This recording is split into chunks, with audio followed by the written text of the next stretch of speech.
Why did Trump attack Iran's nuclear sites? Where did all his anti-war promises go?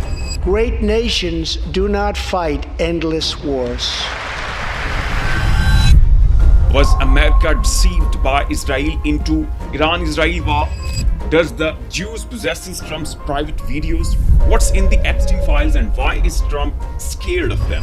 Is the Jewish lobby so powerful in America that it can drag the US into any war with it? So let's take a closer look at all the aspects of the America-Iran-Israel conflict in this video documentary.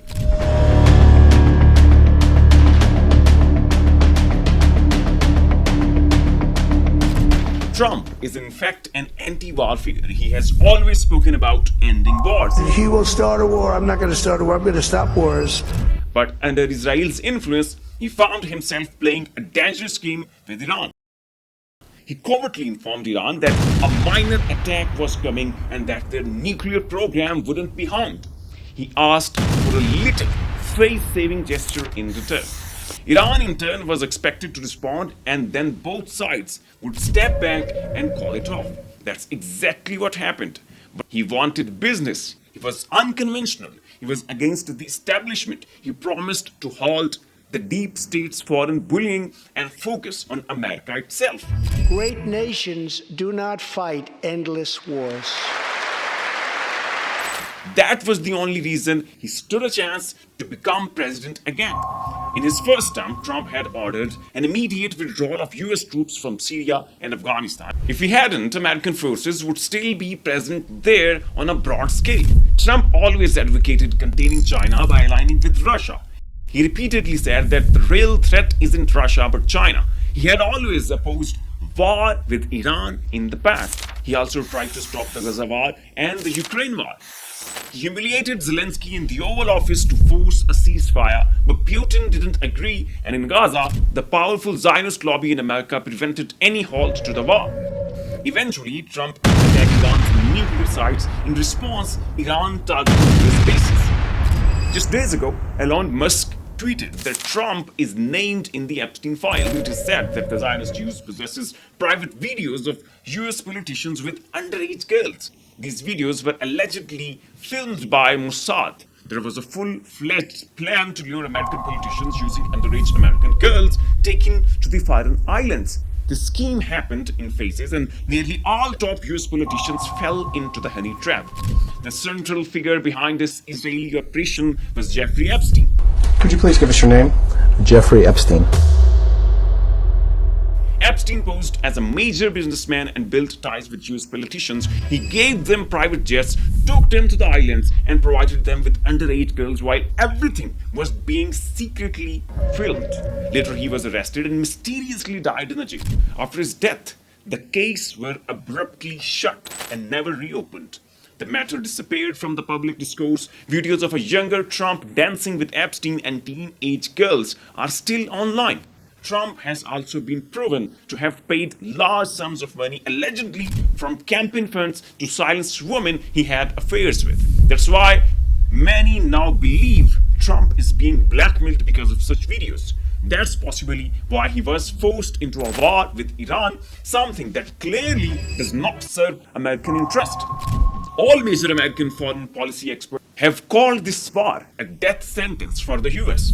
Normally, American war approvals go through Congress. The media builds a narrative and justifies the war to the public like they did during the Iraq war. But this time, no such brainwashing happened. And more importantly, this time, the public wouldn't have bought the war narrative either. The attack on Iran happened in violation of US laws and without congressional approval. Experts say this war could prove disastrous for America. The US economy is already weak, burdened by $36 trillion in debt. Iran's hypersonic missiles and the supersonic arsenal of Russia and China mean that if war reignites, that won't enter directly but supply Iran with everything: weapons, diplomacy, economy, and military support. This will help Iran in all ways except direct combat.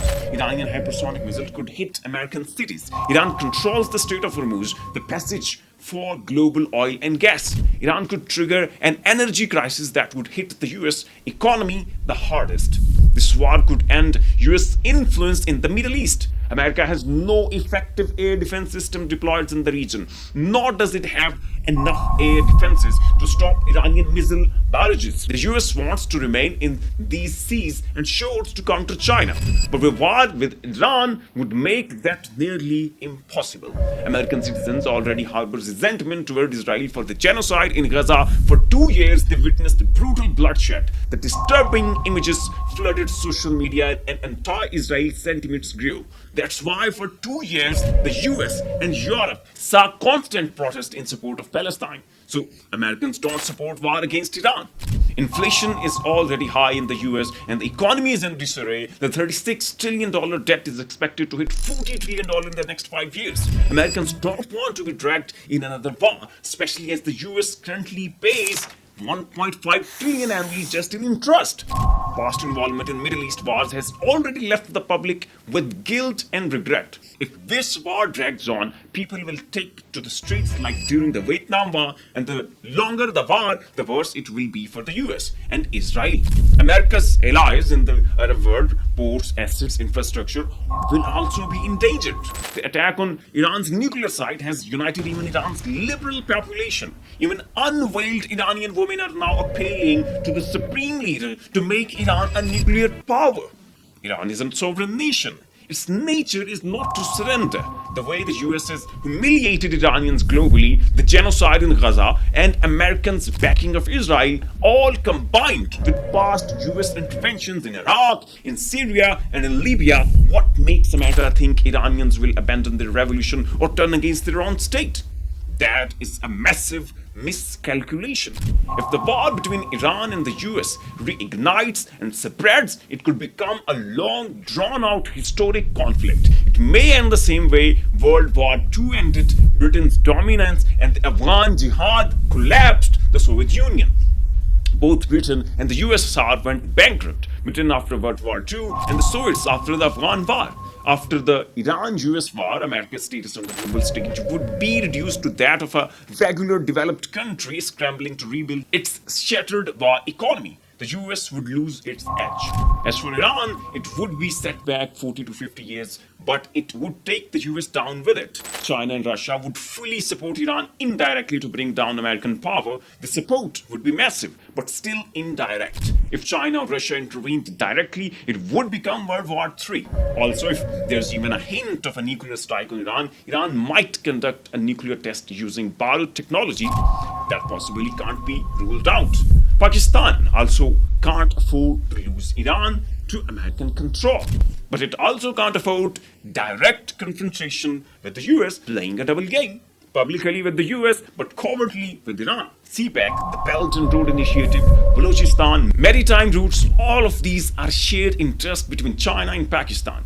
And so is their hidden defense strategy. Pakistan and China will jointly protect their interest inside Iran. Pakistan would never want a pro-Israel government next door, and the Israeli-India nexus could destroy Pakistan. Now the question arises, can the US completely destroy Iran's nuclear program? The answer is no. Iran had claimed to shift its nuclear program before the attack.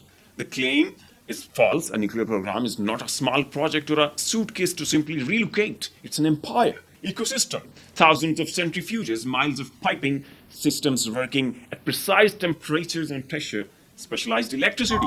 The sites America hit, like Natanz, Isfahan, and Fordo, are underground, hidden under mountains, in solid rock to resist attacks. The surface structures may have been damaged, but the underground facilities remain untouched. If damage had occurred, radiation levels would have spiked, but according to the IAEA, no such radiation was detected. If the US had already hit those nuclear sites, it would have caused a Chernobyl-like disaster. A strike on Iran's nuclear sites could have released radiation not just in Iran, but in Iraq, Pakistan, Afghanistan, and Turkey. But none of that happened, which means Iran's nuclear program is still intact and suffered no major damage.